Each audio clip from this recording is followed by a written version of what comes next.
Still Poddable, still Poddable. Boston Celtics, still Poddable, still Poddable. Oh yeah! Still Poddable, still Poddable.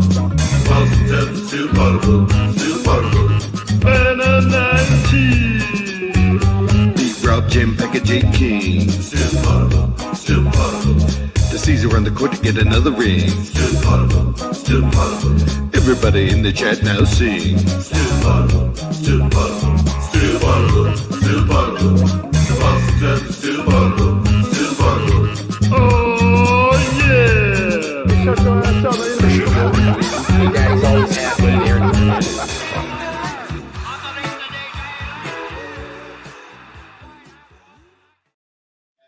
Welcome back to Still Poddable, the best Boston Celtics podcast in your home for everyone's favorite podcast throuple. That's me, Jam Packard, Brian B. Robb from MassLive.com, and Jay King from The Athletic. We are a Monday through Friday Boston Celtics podcast on the Patreon. But today is the free episode. That means we're coming to you on the CLNS YouTube page, and we are brought to you by Prize Picks. But if you want to get us every single day of the week, go to patreon.com/stillpoddable. Become a kid, become a god, become a legend. We are coming to you. We're recording Sunday evening after the Celtics beat the Denver Nuggets in what was a very entertaining game. But we're here to talk about the entire past week of Boston Celtics basketball involving a loss or a win over the Toronto Raptors, a loss to the Pistons, a loss to a very close game against the Cleveland Cavaliers, and then this win over the Nuggets. Jay, there's some big news too. I was gonna maybe tease that news to later, but if the Celtics waived Anton Watson, they have signed Miles Norris to a two-way contract. I was shocked to see that come across my screen because I thought Anton Watson was huge in all of his moments he played for the Celtics this year. Those three preseason games were electric. Did he not get 1 minute in regular He did not get into a game. Actually, was checking out. I was like, got up his stats for as a Celtic, and unfortunately, he did not. Not see the floor. It's kind of sad because the pick right after him in the NBA draft has made such a big impact on the NBA level this year, and so it's kind of like if you're comparing what's going on here, it's sad for Anton Watson, who Brad Stevens told him to shoot the three, and apparently just didn't shoot the three. Who was the pick after Anton Watson? You might know him as LeBron James Jr. Bronny. So he's been replaced by Miles Norris, who is in fact tall. Jay, you have a weird knowledge of every player who's ever played college basketball. Anything on Miles Norris? If not knowing who a basketball player is cool, consider me Miles Norris. Good night. Yeah, I was gonna say, Jay, this is UC Santa Barbara. That'd be going deep into your bag for some Big West. I saw them play a few times last year. I probably watched them. Let me. I'm not really sure, honestly, but he gets him up. He gets him up from three, and the measurables per game. Measurables look good. 6'10", he shoots a lot of threes. Get him in there. All right, I'm ceasing this talk of Anton Watson and Miles Norris right now. It's not going to have any. We're going miles beyond what people expect from a Celtics podcast. I got nothing. What, son? Why are we talking about these two guys? Let's talk about the players who are actually on the court. A win. I think the two most interesting games, obviously Friday night against the Cavaliers. Celtics jump out to this huge start. And then, as is basketball, a game of runs, they lose that one. I thought the Cavs did a really good job of limiting them from three in the second half. And that was kind of one of a major reason why they were able to come back and win that game. Celtics come back Sunday, early game against the Nuggets, and just a pretty solid victory where they led for a majority of the game. The Nuggets obviously got back into this game and made it close, but I thought the Celtics made a lot of solid defensive plays, made some tough twos in the end to pull this one out. Really relying on the Al Horford getting out on the break, which is not normally a strategy He had use. 3 fast break layups. 3. 2 of them were dunks, weren't they? I wonder if that was an emphasis on the scouting report. Like, if Jokic is guarding you, be ready to run. Because a couple of those times, like, Al started out right around where Jokic was, and then Jokic just kind of stood there, and Al was taking off sprinting and beat him down the court by miles. Jokic also, I feel like he maybe sprained his ankle on the opening tip of the game. And I wonder if Al spotted that and was like, all right, now I'm really going to push it. Your point, Jay. And yeah, it was old school. This is a random thought I'm having when you bring this up, Jay. Like, I feel like Al in like Sunday matinees at the Garden over the years, like he brings out special performances like this randomly. I feel like there was one like buzzer beater against the Timberwolves, or not the Trailblazers on the Super Bowl. Right. I remember that. A few of those over the years but this was just like for him coming off of 38 minutes on Friday night and to come back and look like this, like probably pretty much be their best player on the floor tonight for the Celtics at 38 against the league's MVP is amazing. And there are a lot of matchups when they miss Kristaps Porzingis. I think it's almost a blessing in disguise against the Nuggets because Horford is your best matchup against Jokic. And they could have started double bigs anyway. They could have had Porzingis play like the Luke Cornett role, just guarding Russell Westbrook. They probably would have done that. But you want Horford playing as much as possible against Jokic. Even at 38, Horford has an uncanny ability to stay with Jokic, stay with Giannis, stay with Embiid, stay with like the cream of the crop, most physical forces in the league. He's just so smart, so versatile. He's stronger than you think. You can't really move him in the post.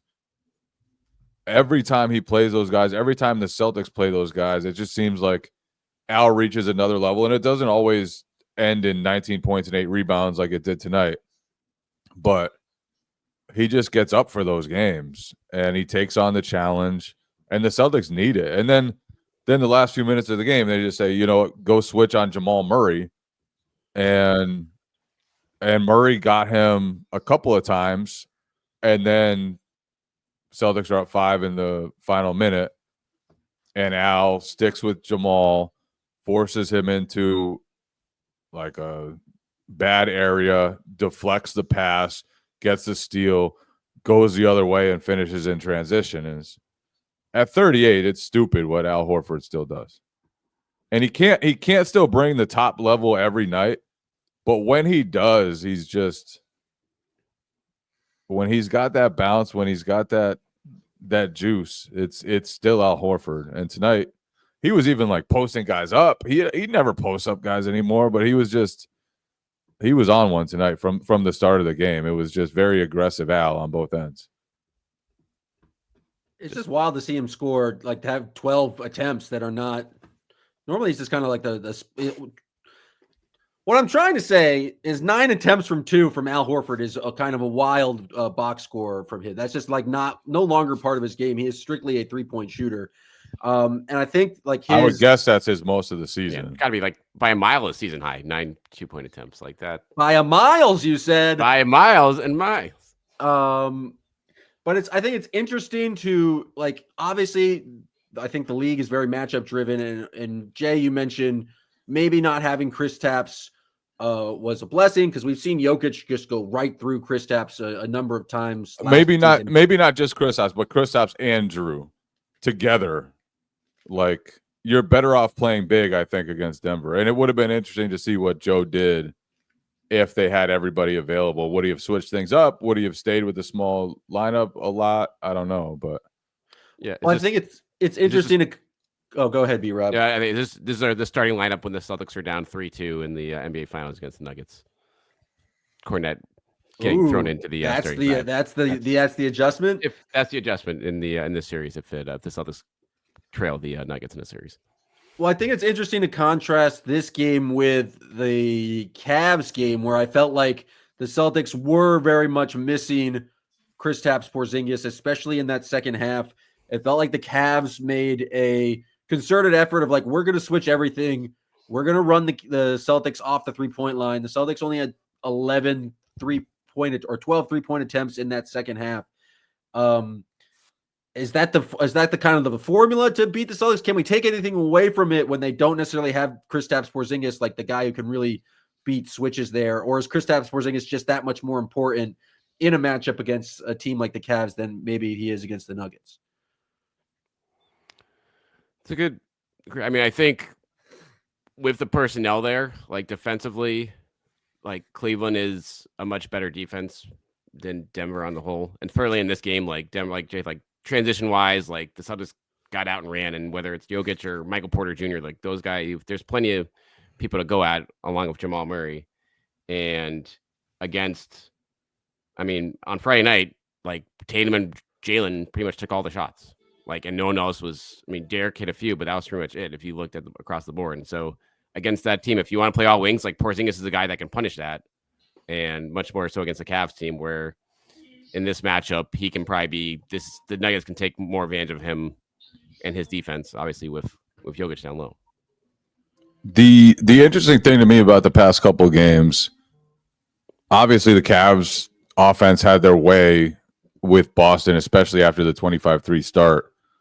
But the most interesting thing to me is that for one of the first times all season, Cleveland and Denver, two teams who are very committed to a game plan normally, were able to limit the Celtics 3-point attempts.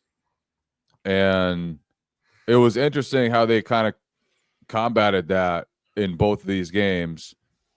And part of it is probably that Jrue and Kristaps were missing, and they played big today against Denver, and I'm sure that factors into it. But a lot of it has been like Jalen trying to punish guys down low. It felt like he was getting whatever he wanted against Jamal Murray, especially early. He missed some shots late, but still got really, really good looks in that matchup.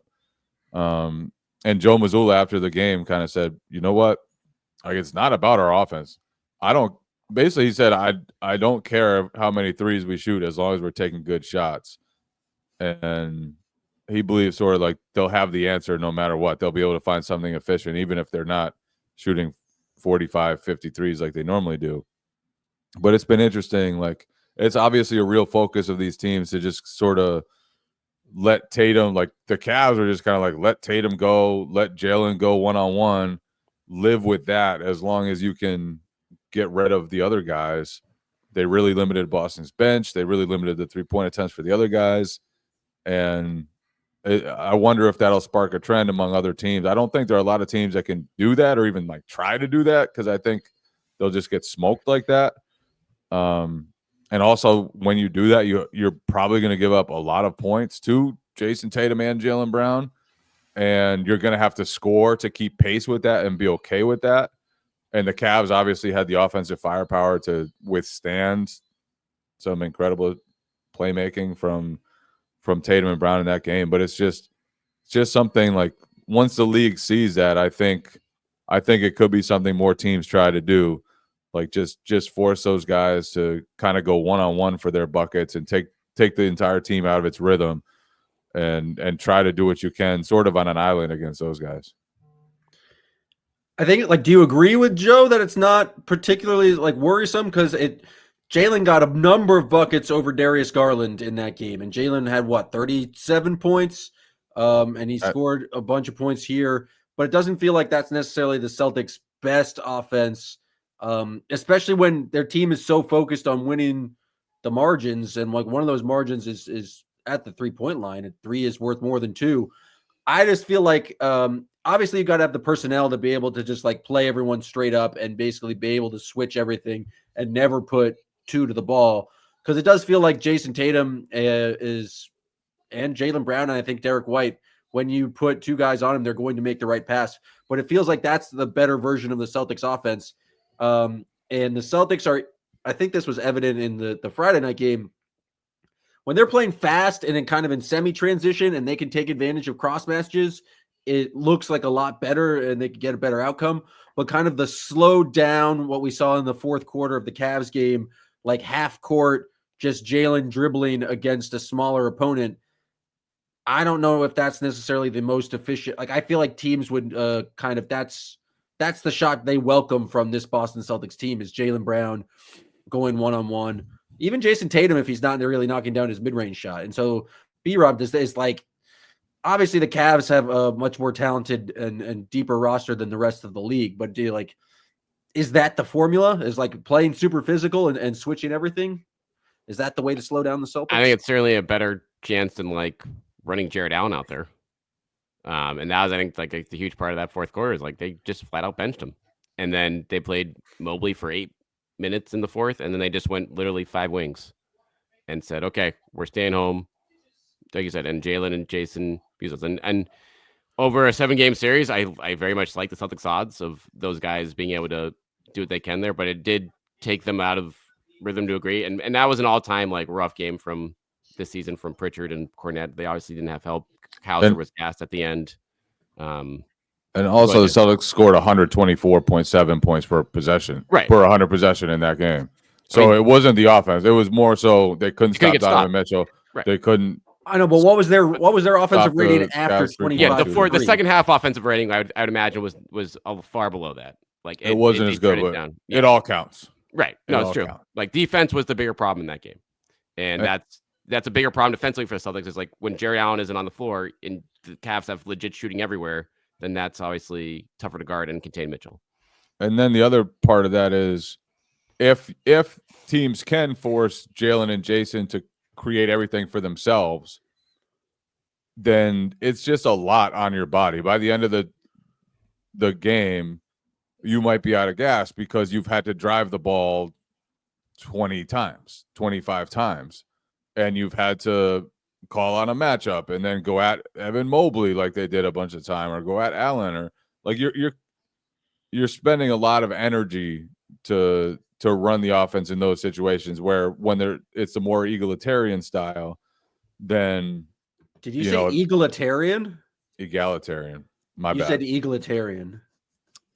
My bad. Hands up. I didn't know I was dealing with the speech police over here.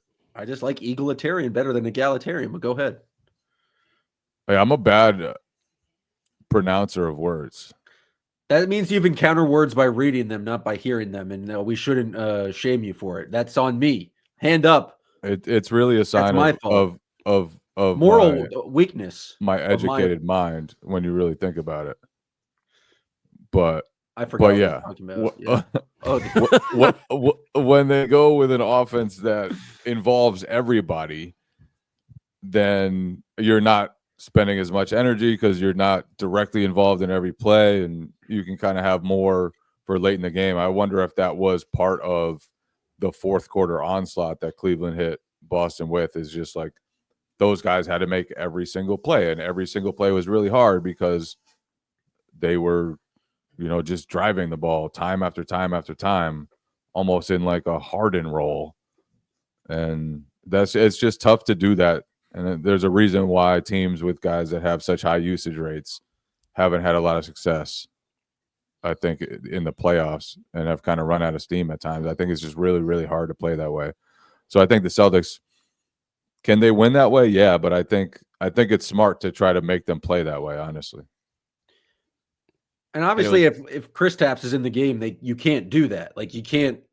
They have this kind of cheat code to be like, you can't switch everything. We have a guy we can post up on who gives a little bit of safety valve, so Jalen and Jason don't have to drive every time. Like, we can just dump it into Kristaps on the post and get some efficient offense that way.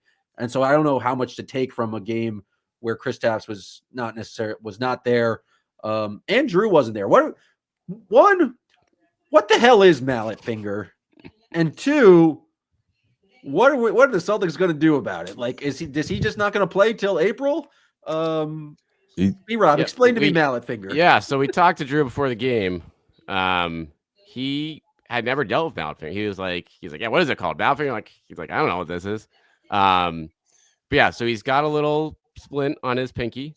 And he's very much in the dark of like how long this is going to take. He hasn't picked up a ball yet. He hasn't really tried to test it all. But the good news is he doesn't need surgery. So that would be like, if it's really bad, some people need surgery for this. It's clearly not that far, but at the same time, I think this could be a week to week situation as opposed to like a game to game because it's his a lot of pain tolerance. Like a mallet, Yeah, it's like part of 10. Yeah, it's just like the tip of your finger essentially. Is where the actual injury takes place. And yeah, you can't straight. I had I don't know if it was the same, but I had a very similar injury when I was young. I couldn't straighten out my finger for like 3 years. Yeah. So, but I was fine.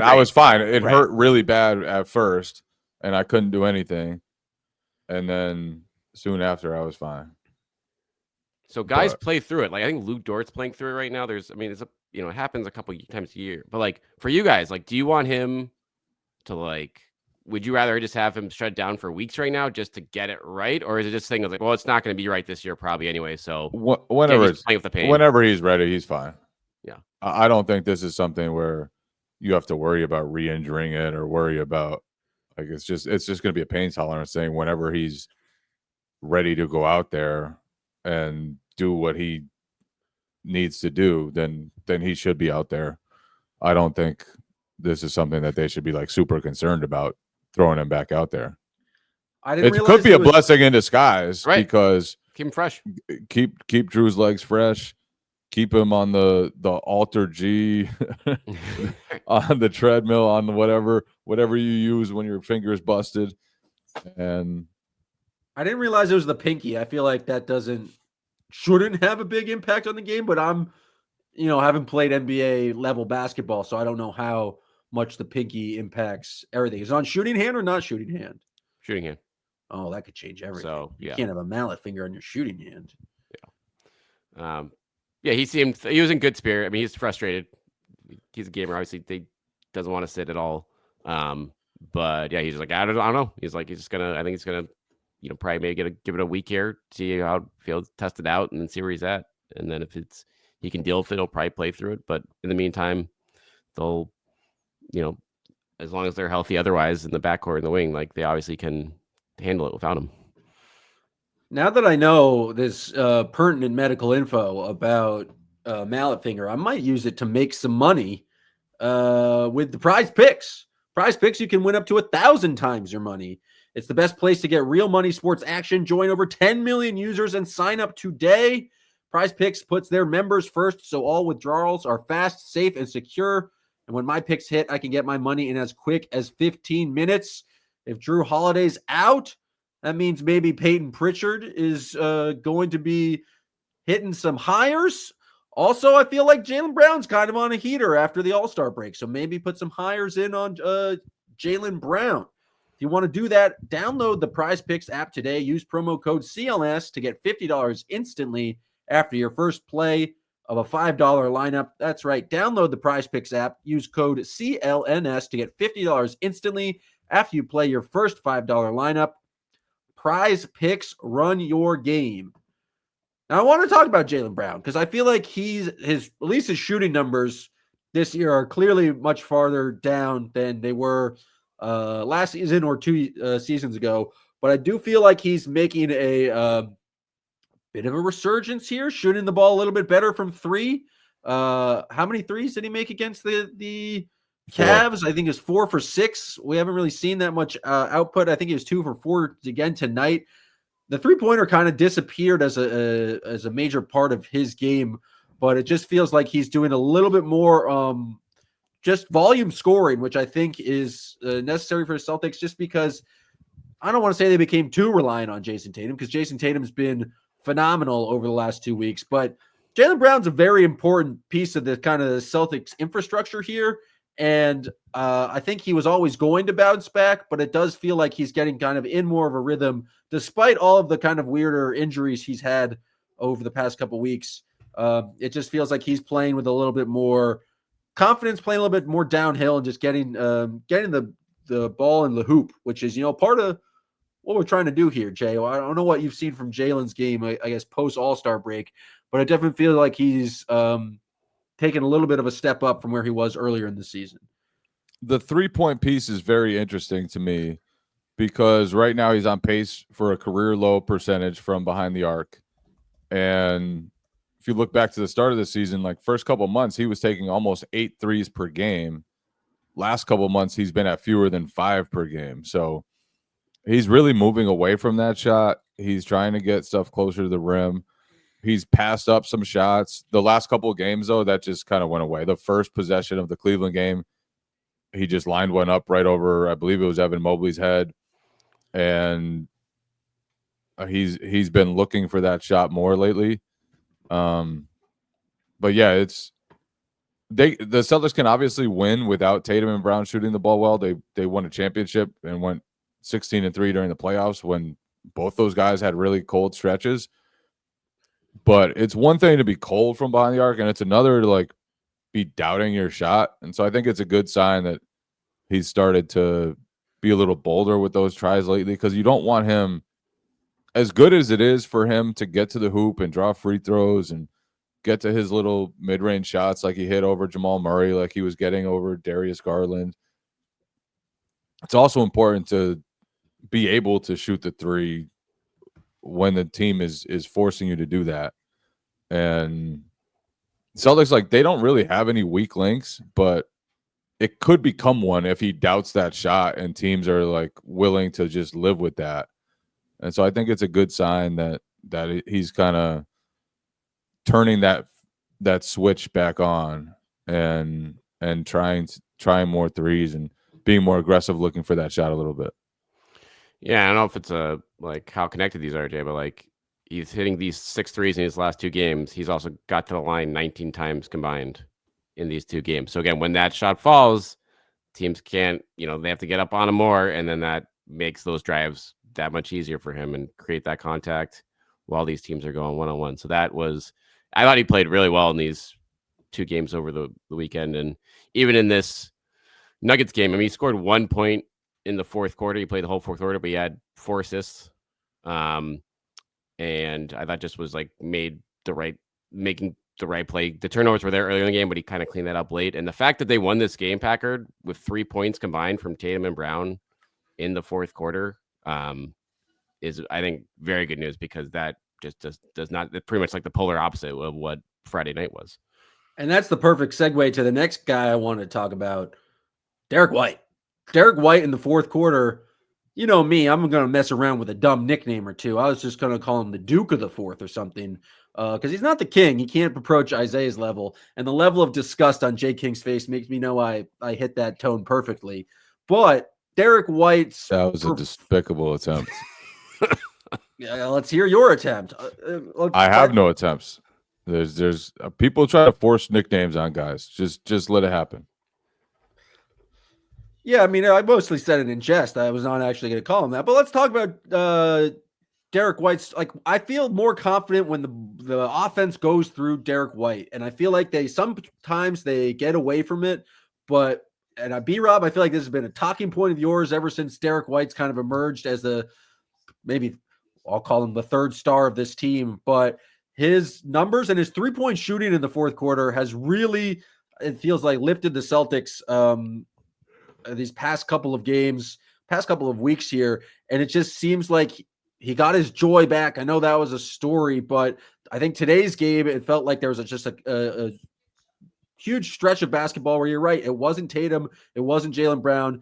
It was just Derrick White leading the way. It feels like when he's confidently shooting threes and like he immediately takes a 3 anytime someone goes under a screen on him, I feel like that's when he's playing at his best. And if you look at his game log over the past week or so, it's like 11 3-pointer attempted, 10 3-points attempted. When he's getting up over 10 threes a game, I feel like that's just evident of him playing with a lot of confidence, and that's exactly what they need. Like, his point totals hasn't been crazy. It's generally around the 18 to 22 mark, but it feels like anytime the Celtics need a timely bucket in the fourth quarter, it's usually a Derrick White 3, and he's shooting just a Derrick White second chance floater.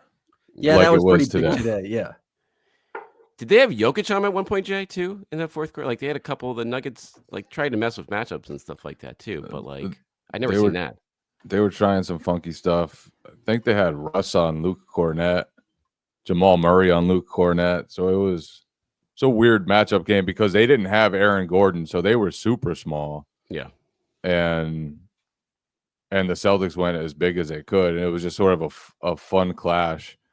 And I think that size really killed the Nuggets. Like Jamal Murray, great second half offensively, but not really going to do much to alter Jaylen Brown's shots inside. So I think Aaron Gordon's absence was enormous in that game, and just really, really hurt the Nuggets. Obviously, they've been great in stretches without him this season, but it's different when you're playing against a normal team and when you're playing against the Celtics when they go supersized and replace Jrue Holiday with Luke Cornett. Like that's playing really, really large. Yeah, with him, and then like Peyton Watson is another guy too defensively that would have given them a hand on the wing as well. But yeah, going back to White, it is good things happen when the ball's in his hands in the fourth quarter in crunch time. Like, and Tatum was off this fourth quarter offensively. I mean, he just put an off shooting night period. And yeah, White, whether it's making the tough threes, being on the spot with that putback, like Jay mentioned, like it's just he's there time and time again. And now that he's back into their groove, now it's nice to see them like get him involved more in those spots, particularly on a game when your regular stars weren't in prime form in the fourth. In the month of February, Derrick White's shooting 46% from three, and I don't know if that includes today's game where he also. I would not, because today's March. Packard. Ooh, that is a very good point. But he's clearly trending in the right direction, and I think that's just huge for him. Like, I feel like the Celtics have gotten away from it, but like if it's a crunch time moment, I feel like the most reliant form of offense is just the 2-man game between Derrick White and Jason Tatum. And it feels like, and maybe I'm just prisoner of the moment or have a terrible memory, but it feels like the Celtics have kind of gotten away from that. But that is what I think is their most reliable form of half-court offense. And so it's just good to see them kind of put the ball in Derrick White's hands. Agreed. Do we need it? Is Nemi worth bringing up here for you, Packard? Or The for folks, Josh B? the folks are going to want to bring up Nemi. You guys can talk about Nemi. I don't have anything to add. Jay, what did you think of Nemi's performance today? He was fine. I thought the bench had a much better performance in general. The Cleveland bench just destroyed them. Ty Jerome, I believe they were plus 31 or plus 32 over his 21 minutes on the court. And so when that second unit was in there for Cleveland, the Celtics were just getting bombarded. Tonight, second quarter, it was a big run from the bench. Fourth quarter, beginning of the fourth quarter, Nuggets pull within 4. Jokic is on the bench, and the next 8 points or 8 of the next 11 Celtics points were by Nemi, who had 2 buckets, and a Pritchard 3 and a Hauser bucket. So it was a strong performance from the Celtics bench to kind of put the game away there early in the fourth. Obviously the Nuggets came back, cut it to 3, but never could quite cut the deficit, and taking advantage of those non-Jokic minutes is always super important. And I thought the bench as a whole, and Nemi was part of that, helped the Celtics, capitalize on a pretty important stretch. I just like seeing them play 8 or 9 guys. Like, I think that, especially obviously it's tough to do that with Jrue and Porzingis out, but I think that's like you need to. Like, these games, you're not catching the Cavs. Your Knicks are not something to worry about. Like, just get these guys in the game. Like, Nemi's played well enough this year where when you're down a big, he should play in most matchups. Same with Torrey Craig is whatever, but he still get him out there for 10 minutes. See what he's got. Are you saying you weren't a fan of the basically 7-man rotation? I was not a fan of the 7-man rotation on Friday night, and I think that may have contributed to fatigue down the stretch. But perhaps it might have. Perhaps. Where are we at on Torrey Craig? Because I'm watching Torrey Craig, and the pendulum might have swung back to where Jay King was initially at the trade. But then you talk to Joe Mazzulla, and he says Torrey Craig's minute and 27 seconds. You got to do shit Joe says. This deserves a shit Joe says. Yeah.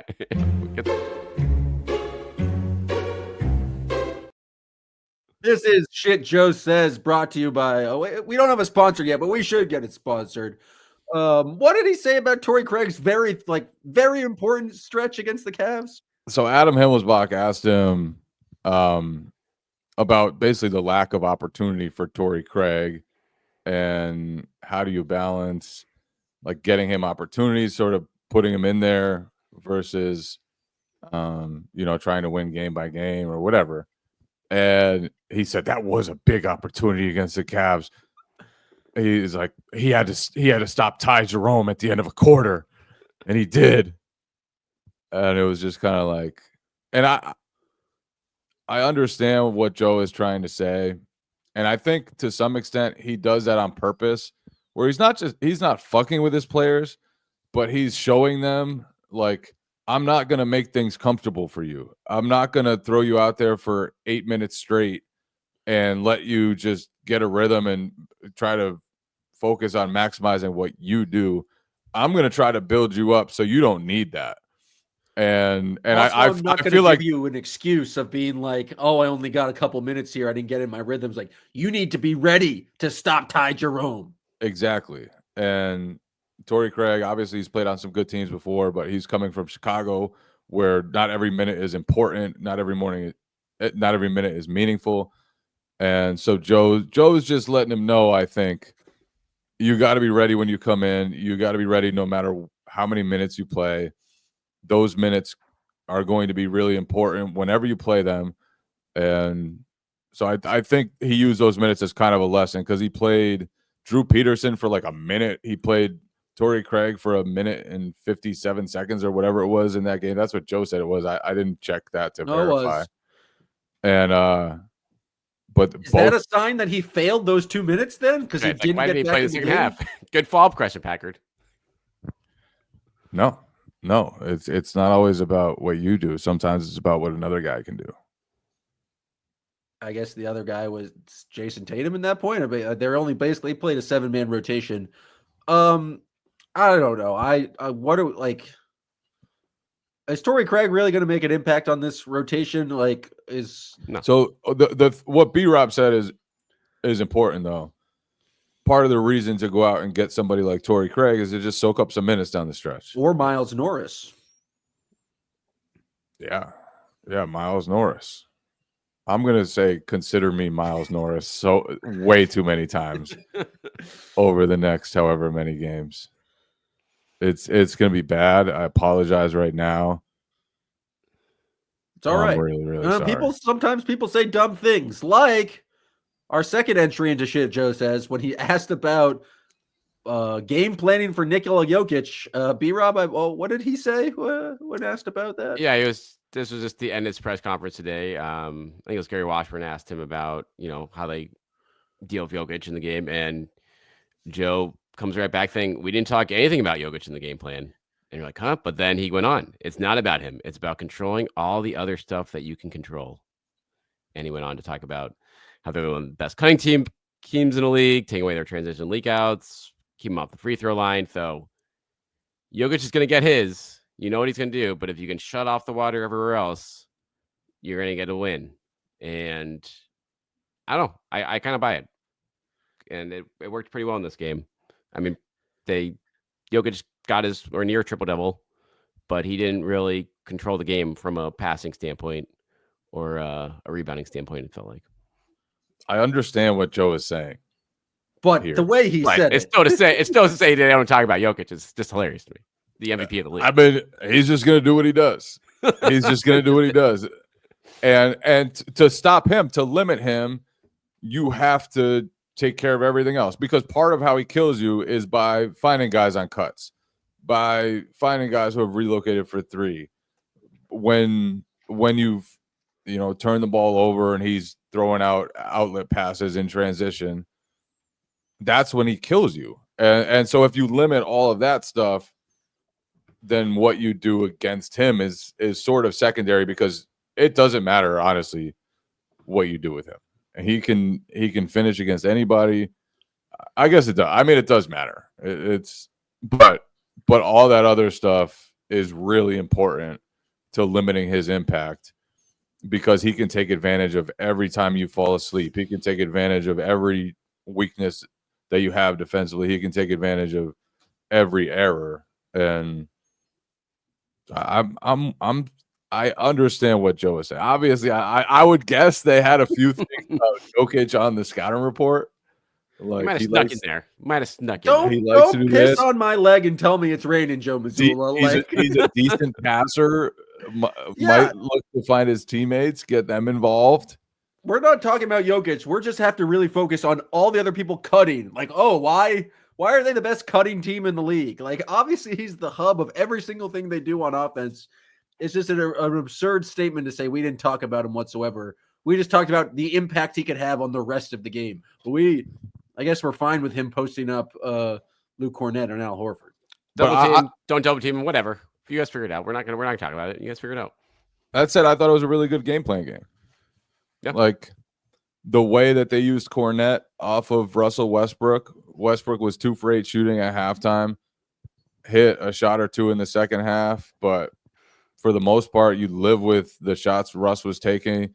Wasn't really able to get to the hoop by having Cornett on him. I think that helped limit Jokic too, and especially as a scorer, he had 20 points, and part of that might have been that he did look like he got hobbled very early in that game.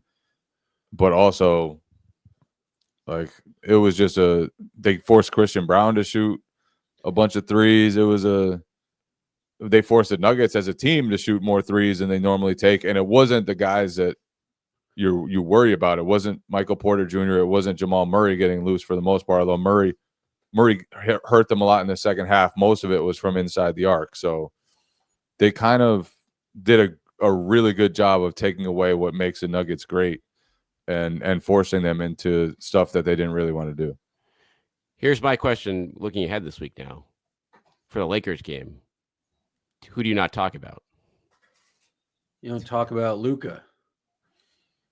Well, no, you kind of have to talk about Luka. You're gonna talk about both of them? I bet you don't talk, and I'm being serious right now. I bet you don't talk at all about Jackson Hayes. I bet he does not come up once in the game plan.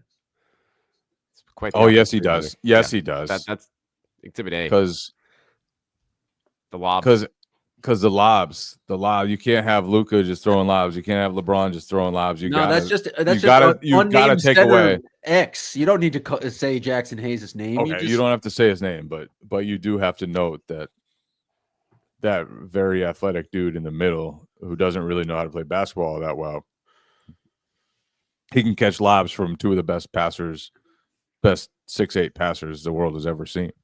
I'm very excited for that Lakers game. If you talk to me in, I guess, November, I mean, it's always going to have a little bit of spice. But it feels like with the Luka trade, we missed Luka coming back to the Garden with the Mavericks. And so the Lakers now making a push. I think they're the second best team in the Western Conference as of today, with the kind of Nuggets losing.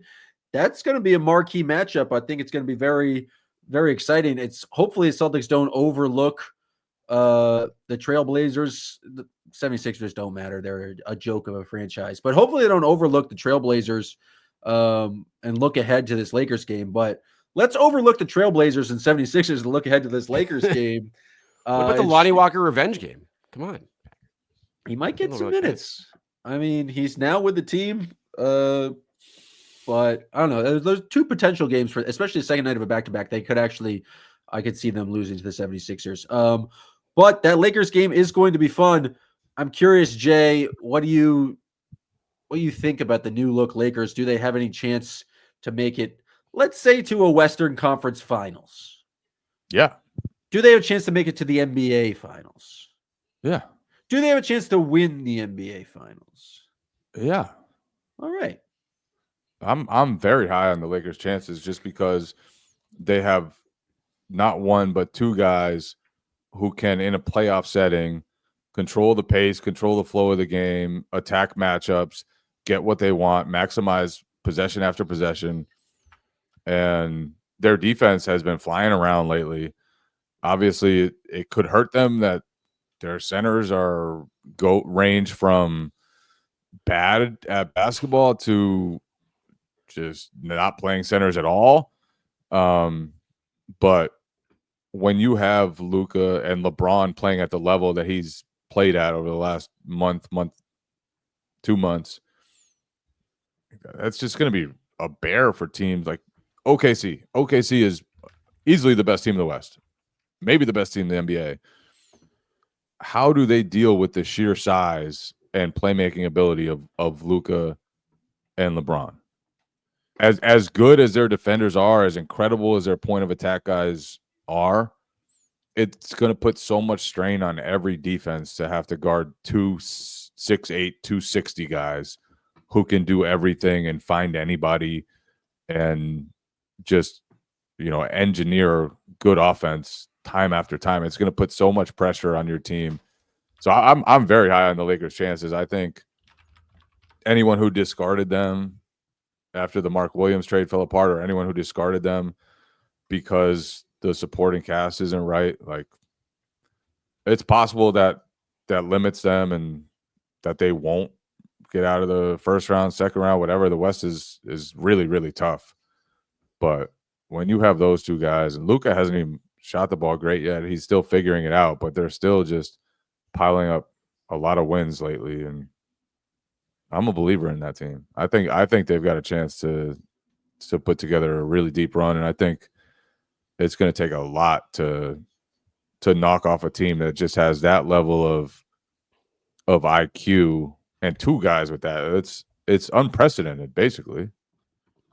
I'll give you credit too, Jay. You've been on this from like even before they started playing with this. You were like, look out for this once they got Luka here, which makes sense because not only did they get you have those guys together, I think like the center position is what it is, but they have like respectable role players around them, which is all you need around those guys, and no weak links, no huge weak links defensively. Did anyone see what Luka did last year? Like, the Mavericks had Daniel Gafford, PJ Washington, Derrick Jones Jr. in the starting lineup. Yeah, like, that wasn't the greatest supporting cast of all time. None of those guys were viewed as anything until they played alongside Luka Doncic. And PJ Washington's career was saved, but I think that's the thing that's impressed me about the Lakers is like they've just gotten away with 20 minutes of Jackson Hayes at center, and there's no real backup center.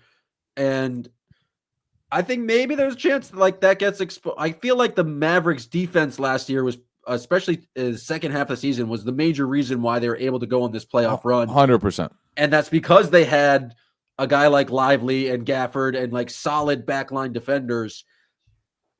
I don't know if the Lakers necessarily have that, and if Luka is going to get. They've been playing excellent basketball ever since the Luka trade, but like if they are relying on Jackson Hayes to be that kind of main rim protector, it feels like something that may get exposed in the playoffs. I just don't know how sustainable it is to play the level of defense that they're playing and just not have as much size. Even if they have the two greatest basketball minds like in the game right now, but they have. Outside of center position, they have a ton of size. They are enormous. They have those two guys are 6'8", 260. Dorian Finney-Smith ain't far from that. They've got Jared Vanderbilt, who's 6'7", 6'8", big, strong, athletic. Austin Reeves, you can overpower him at times, but he's 6'5" and athletic. Like, that is a long, rangy team. And with bulk, too, like a lot of strong. Rui Hachimura, throw him in there. He's another guy that's like 6'8", strong, athletic. And so do they have weaknesses? Yes, absolutely. It's not the perfect roster. You'd want probably more shooting around those guys. Definitely another center, a good center around those guys. But to say they have no size is like they're huge. They're enormous. And I think people often – look at front courts only for size, but and that's part of what makes the Celtics great is like they have 6'8" Jason Tatum, 6'7" Jaylen Brown, Jrue Holiday and Derrick White are big and strong. It's not just their front court.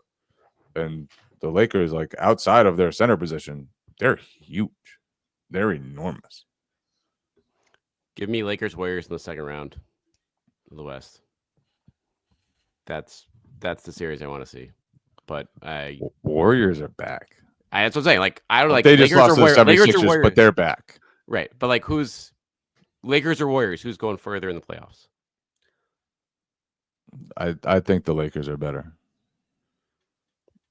but I'm open to the idea. Yeah, that I go Warriors, but it's very close. It's all going to depend on the path. Like who doesn't have to play. I feel like OKC. it's on matchups. Like it's who can avoid OKC? Who I know the Lakers just beat the Nuggets. And I'm purely box score watching right now. I did not watch that game, but I feel like I know Jay, you just talked about a lot of that size thing, but Jokic had 7 shots in that game. Did you watch any of the Lakers Nuggets game? How did Jokic only have 7 shots? I feel like the Lakers still don't have an answer for like Nikola Jokic. When they beat him in the bubble, it was like 3 giant centers. They played him well with, I guess, Anthony Davis, but I just don't know if you can run Jackson Hayes. I'm not a full convert of the Lakers size, despite you, talking up the size of their wings. I feel like they still need a big man. So the Warriors also don't have a lot of size either, and so I think it's a lot of it is kind of matchup. They really don't have size. They really don't have size. They're much smaller team. Yeah. But yeah, Saturday night's gonna be great. Like that. Yeah, I mean, like we've had a lot of. I mean, this is just a great stretch of matchups for the Celtics, but the atmosphere on that 8:30, Luka, LeBron in town, like. The ticket price to get in the building have been, I think, astronomical already. So, like, this might be the game of the year. Yeah, it's going to be, from a buzz and juice perspective, that's going to be basically as big as it gets. Luka's first game against Boston with the Lakers, one of LeBron's final games against Boston. We don't know, obviously, how many games he has left against them, but there's not going to be too many left at TD Garden for him. So, and the Lakers, even when the Lakers are bad, it's just always a crazy environment. What does Mike Zarin say? Mike Zarin tweets it before every game. He goes, there's a lot of big games, but this one is different. This one means more. And he's right. It's just always been, historic rivalry. It's going to be definitely exciting. Before we get out of here, we got to do our final segment. That is the moment of the week.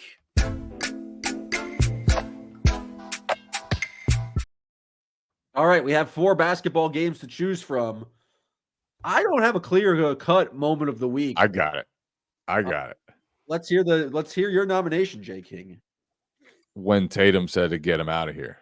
That was that's the moment of the week. Is it less than because they ended up losing that basketball game? That amplified it. I don't think it would have been a better moment. Yeah. Not for the Celtics, not for Tatum, but it amplified that moment. That went crazy, as viral as it gets, because they lost. It's a bold thing to say in the first quarter. Like, get the fuck out of here with 8 minutes left to play in the first quarter. It's like, there's still a lot of basketball left. He's played a lot of basketball games. He should know that probably wasn't a safe lead. Like, that wasn't a guaranteed victory moment at that point. That's what you say when you go up that big in the fourth quarter. A bold move from Jason Tatum. He did the Jordan shrug too. It was a heck of a quarter, a demonstrative quarter. It was a heck of a half from Jason Tatum, if we're being serious. Like, maybe he spent too much energy, but to put up a 39-7 half is just not something we've necessarily seen from him. That was one of the most dominant stretches. That's not something anybody's ever done before. That was literally the only time in the play-by-play era that somebody had scored 30 points, 9 rebounds, and 7 assists in a half. So like maybe that's moment of the week. I mean, I was going to maybe nominate Al Horford's game sealing layup that should have been a dunk, but because that's a more victorious moment. But it does feel like in terms of cultural impact, it's to get the fuck out of here. I don't know. What do you think, B-Rob? Yeah, I'm going with Jay's pick. I like Jay's pick. I think that was but the Al and Jalen had a funny quote about Al not dunking that after the game. Was it like they were going to get mad at him, but he has 5 kids, so they're going to let it slide. Yeah, which I think is fair. But any other moments from? I guess we're not going to pick the loss against the Pistons or anything that happened in that mallet finger research. I mean, is that a moment? That's not a moment, really. To me, the Tatum thing gets it because that was. I think everybody thinks looks at that Celtics Cavs matchup and at this point of the season sees them headed toward an Eastern Conference collision. Even Jaylen Brown hinted that after the game, saying that he looking forward to seeing them again. They don't have another regular season matchup. And so when they play the Cavs and the game went the way it did with Boston up 25-3, and it's like, oh, wow, Cavs can't play with them. And then the Cavs come back and it's like, oh, they're not afraid of them. And it was just a roller coaster game. It was a game that had the drama of anticipation of what's to come between those teams. And I think you could look at it and think anything. Like, you could look at that game and be like, Cavs cannot guard Jason Tatum and Jaylen Brown. They will not be able to guard them in a playoff series. Not only can they go at Garland, but they were going at Jared Allen in that game. They were going at Evan Mobley in that game. The Cavs had to switch their starting lineup at the end of the game, which, salute to coaches who go with flexibility. But when you can't play your best 5 guys at the end of a game, it's usually a bad thing for your team. But then also, Celtics couldn't stop the Cavs. The Cavs bench, which has been amazing this season, just absolutely ran them out of the gym. Evan Mobley overpowered the Celtics for a bunch of rebounds in the fourth quarter. It was probably the most physically that he's played against the Celtics. He keeps developing and becoming a better player. And then they had nothing for Mitchell. Mitchell, obviously, Sam Hauser won't be playing too many times in crunch time, but they had nothing for Donovan Mitchell. He just did what he wanted, got to where he wanted, and Garland wasn't as efficient, wasn't as productive, but he got to where he wanted on the court a lot of the time too. And that Cavaliers offense was a spectacular offensive performance for them. So that all adds to the drama of the Tatum line. The entire game is the moment of the week, is what you're trying to say. No, I'm saying that's why the moment was so good, because it was Tatum saying, like dismissing them, and then the Cavs came back after it, and it's just because of the promise that these two teams are probably going to see each other. It meant a lot. That was a cool moment, and I think we'll be talking about it again maybe when the Eastern Conference Finals roll out. It has to be the Eastern Conference Finals, right? Yeah. There's no. Robinson comes back and lifts the Knicks to another level. Even then. Unless it's going to be Cavs Celtics sometime in May, meeting in Cleveland for the Eastern Conference Finals, which will be exciting. Hope, but you called the whole game the moment of the week. Yeah? So no, I just explained why the moment of the week by giving the context of the entire context game. matters. Context matters. Context does matter. And we appreciate you, Jay King. We appreciate you, B Rob. We appreciate the kids, the gods, and the legends out there for listening to this podcast. Again, this is the free version, but if you want Monday through Friday coverage from us, go to patreon.com/stillpoddable. We just appreciate all the listeners a ton. Anton Watson. I got a good reference in there. I've been trying to think of these as the show went. Some good Anton Watson, Miles Norris puns, but that's about I got. You guys got any? You can't help but ignore us. You can't help but Miles ignore us. Anything else from you guys as I fumble here? We'll give you Miles. Still Poddable, the Boston Celtics, still Poddable.